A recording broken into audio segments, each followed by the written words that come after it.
Hi, alright, my name is Logan Downs, and today I will be presenting the Through the Looking Glass assignment with the critical analysis. Okay, moving on.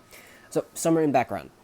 Story is just a brief scene from the famous novel Alice in. Well, the official title is called Into the Looking Glass and What Alice Finds, but the shorthand version is just Through the Looking Glass.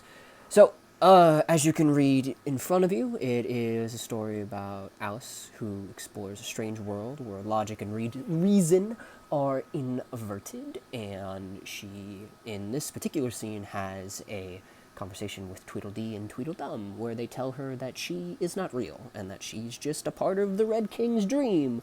And then she cries because you can't tell an 8-year-old girl she's not real. For a more in-depth analysis, just pause the video and read. But we are going to move on. So, question number 1. The exchange between Alice and the brothers seems unnerving. Why?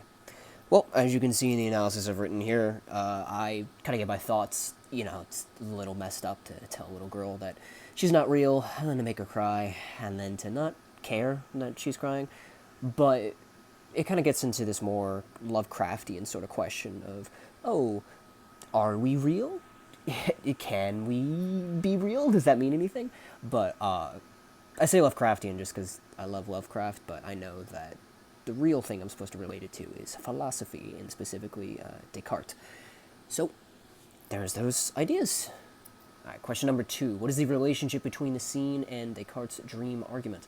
Well, Descartes liked to say that we actually don't know if we're dreaming or if we're awake.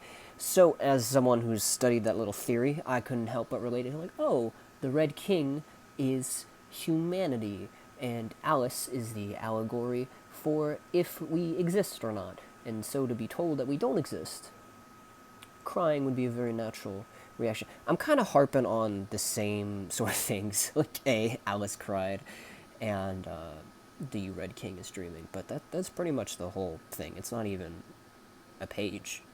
So, anyway, to get more academic, this fits Descartes' idea because if it is true that Alice is the manifestation of the Red King's dream, Alice thinking that she is real makes sense because we don't often really realize that we're dreaming. And Descartes also drew in the conclusion that sense experience cannot yield knowledge, and because of that, since Alice is crying, and she thinks that might make her real, for Tweedledee and Tweedledum to comment, hey, crying doesn't make you real, it really puts into perspective his sort of arguments. So, question 3.